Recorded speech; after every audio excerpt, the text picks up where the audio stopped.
आप 25 रुपए किलो बेच रहे, उसकी पैदावार 4 क्विंटल होगी, यानी कि 20 क्विंटल एकड़ होगी। और जो 125 किलो बिक रहा, वो एक मतलब 1 क्विंटल 1.5 क्विंटल। जैसे 2-3 वैरायटी है, सोना मोती है, बंसी है। तो आगे भविष्य में आज हम भी बीमार हैं, हार्ट अटैक हो रहे किसानों के भी, कोई तो कारण है पेस्टिसाइड फर्टिलाइजर, क्योंकि हम स्प्रे भी खुद ही करें, खाद भी गिरे। गेहूं में ग्लूटोन आ गया, ग्लूटोन वही गेहूं हम खा रहे, ब्लड प्रेशर के मरीज हो। तो ये तमाम विषय है। मैं कहता हूं कि हमें एक आदर्श पेश करना है। हम ऐसे संगठन के लोग हैं जो हमेशा बदलाव की तरफ सोचते हैं। देखिए, परिवर्तन ऐसे रोकना मुश्किल है। जिस बात को कह के मैं खत्म करूंगा, यहाँ पे आप बैठे हो, एक बारीक बारीक सा मच्छर कभी पहले मिलता था, नदी किनारे इस तरह का मच्छर नहीं मिलता था। ये गुण है, और गुण कभी भी पानी के आसपास नहीं लगता है। लेकिन इस बार कितनी मात्रा में आप देख रहे होंगे।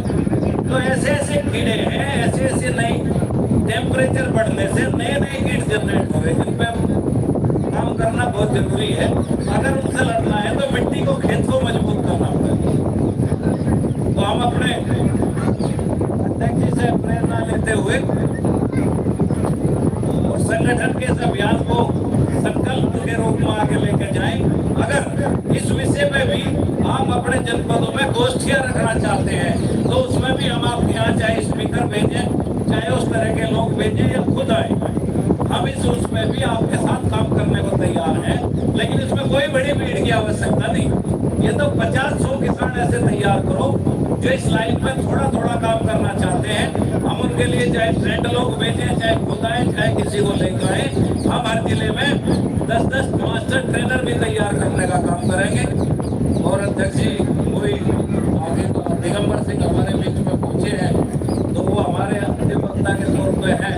तो मैं चाहूँगा कि वो भी मुरादाबाद गोष्ठी में भेजी गई थी इन्हीं सब विषय को लेकर, तो मैं उन्हें भी आमंत्रित करता हूँ।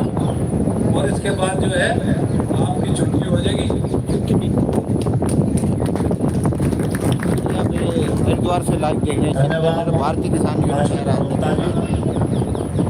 हमारे प्रदेश अध्यक्ष जी, राष्ट्रीय कोषाध्यक्ष जी, सम्मानित समस्त मंडल अध्यक्ष, जिलाध्यक्षगण और समस्त संगठन के योद्धाओं, आज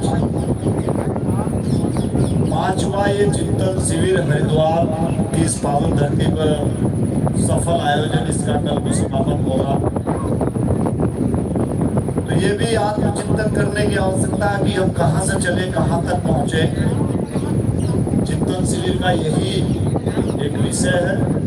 मुझे चूंकि संगठन के द्वारा ड्यूटी लगा दी गई थी, मेरी सुबह मुरादाबाद गया था, अभी सीधे मुरादाबाद से आ रहा हूँ। जो एक जानकारी मैं आपको देना चाहूँगा, मलिक साहब ने बहुत सारी जानकारी आप सब लोगों को बताई, लेकिन किसान के साथ बहुत सारे खेल चले हुए हैं। समय समय पर हम लड़ते भी रहते हैं, उन खेलों को तोड़ने का काम करते हैं संगठन के माध्यम से।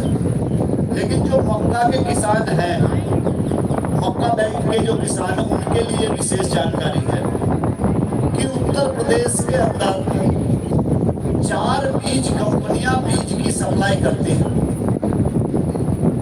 उनमें से एक बीज की कंपनी है हिल इंडिया। वो जो बीज की कंपनी है हिल इंडिया, उस हिल इंडिया कंपनी ने मक्का का बीज सप्लाई किया अभी। लेकिन उस मक्का के बीज पर, जो मक्का का बीज बोया गया, कहीं किसी किसान के खेत में कुकड़ी नहीं लगी, मक्का पर फल नहीं आया। लेकिन हमारे जिलाध्यक्षों को उसकी जानकारी नहीं अभी तक कि उस मक्का के बीज पर फल आया या नहीं आया। तो संगठन के लोगों को ये बात इसलिए मैं बताई कि किसान की दर्द को आपको समझना पड़ेगा, और कृषि विभाग में कौन कौन सी योजना है उनको समझना पड़ेगा। और कृषि विभाग ने मक्का का बीज बांटा और उस मक्का में फल नहीं आया, किसान का नुकसान हुआ, उसकी भरपाई होनी चाहिए या नहीं होनी चाहिए? अगर आप ये मानते हो तो उसकी भरपाई होनी चाहिए, तो मैं राष्ट्रीय कार्यकारिणी से भी आप